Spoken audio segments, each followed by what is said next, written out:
mengeluarkan zakat fitrah, yaitu waktu setelah terbenamnya matahari pada akhir bulan Ramadan sampai sampai waktu subuh. Jadi itu waktu wajib. Waktu wajib itu pada terbenamnya matahari pada akhir bulan Ramadan sampai subuh. Itu waktu wajib. Sebelum subuh, setelah subuh nanti beda lagi waktunya. Ya ini waktu yang adat atau yang umum dilaksanakan pada Indonesia, yaitu waktu malam Idul Fitri, itu yang waktu umum atau disebut waktu wajib kalau di sini dalam fikih. Kemudian yang nomor 3, afdolun, waktu afdol, wahya ba'da sholatis subhi, ing dalam sawise salat subuh, qabla sholatil aidi, sing dalam sadurunge salat id.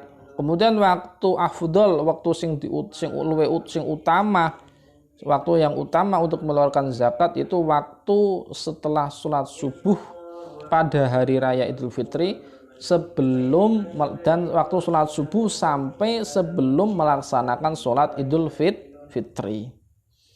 Waktu setelah sholat subuh dan sebelum melaksanakan sholat Idul Fitri. Kemudian wa arba'una nomor 4 iku makruhun, waktu makruh.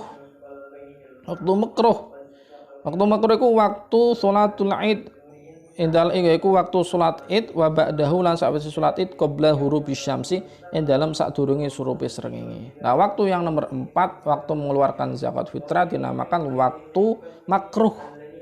Seumpama kita lupa awal bulan Ramadan belum mengeluarkan zakat sampai akhir bulan Ramadan, kemudian ketika malam Idul Fitri kita juga belum mengeluarkan zakat fitrah. Kemudian ketika setelah sholat subuh atau sebelum sholat id kita juga lupa mengeluarkan zakat fitrah, dan kita ingat, aku urung ngetoke zakat ya, posisi sudah melaksanakan sholat id, maka tetap mengeluarkan zakat, tapi pada waktu itu hukumnya makruh, karena mengeluarkannya setelah sholat id sebelum terbenamnya matahari pada hari raya tersebut. Kemudian yang terakhir waktu haramun, waktu haram ba'da hurubi fi awali zawal, yaitu waktu setelah terbenamnya matahari pada tanggal 1 Syawal. Hari ini lebaran, kamu kelingan nanti malam mengeluarkan zakat, atau besoknya tanggal 2 Syawal, maka itu hukumnya waktu haram, zakatmu tidak diterima oleh Allah Subhanahu wa taala. Ada 5 waktu untuk mengeluarkan zakat. Yang pertama waktu lazim atau waktu harus, wajibun waktu wajib, afdolun waktu utama, makruhun waktu makruh, haramun waktu haram. Kemudian zakat fitrah itu diberikan kepada siapa? Diberikan kepada siapa itu zakat fitrah? Zakat fitrah diberikan kepada 8 golongan. Wa innama zakatal fitri lanana pun saat temene zakat fitrah iku lil asnafi, kedua pira-pira golongan atsamaniyati kang ana 8. Jadi zakat fitrah itu diberikan kepada 8 golongan. 8 golongan itu siapa saja? Lil fuqara'i, siji wong fakir. Wong fakir itu ya orang yang tidak mampu. Dia bekerja tapi tidak bisa mencukupi kebutuhannya, itu fakir. Wal masakini lan pira-pira wong miskin, orang yang bekerja tapi hasil dari pekerjaannya itu pas-pasan untuk menafkahi dirinya dan keluarganya, itu wajib menerima zakat. Kemudian wal amilina lan pira-pira amil, panitia zakat. Panitia zakat itu juga wajib menerima zakat. Wal mu'allafati lan mu'allaf itu orang yang baru masuk Islam, juga wajib menerima zakat. Nomor 4 mu'allaf. Kemudian wafir riqab lan nomor 5 budak. Budak itu kan ada pada zaman dahulu, pada zaman Nabi, pada zaman sahabat. Sekarang nggak ada budak, adanya pembantu. Kalau pembantu tidak bisa dikatakan budak, karena budak itu seseorang yang mengikuti majikannya. Jadi harus wajib mengikuti majikannya, sebab budak itu dibeli. Kalau pembantu sekarang itu kan nggak dibeli, tapi dikontrak untuk bekerja kepada majikannya. Beda kalau pembantu, nggak boleh saya pembantu, saya termasuk rikob atau termasuk budak, itu nggak bisa dikatakan seperti itu. Zamannya beda bro. Terkadang ada pembantu seperti itu, ada ada masalah ketika terkadang ada pembantu itu yang beralasan seperti itu. Saya tidak mengeluarkan zakat, saya itu pembantu. Pembantu itu termasuk orang yang mendapatkan menerima zakat. Tidak bisa. Sekarang nggak ada rikop, nggak ada budak. Pembantu kan nggak dibeli, sebab rikop itu dibeli pada zamannya dibeli. Jadi zaman dahulu itu kadang ada orang yang menjual budak itu nanti dibeli, dan yang membeli itu namanya pemilik rikop atau pemilik budak tersebut. Dan nanti rikop itu wajib mengeluarkan zakat. Yang mengeluarkan zakat siapa? Orang yang membelinya. Kemudian nomor 6 wal gharimina lan gharim. Orang yang menerima zakat yang nomor 6 yaitu gharim. Gharim itu orang yang berhutang. Dua utang.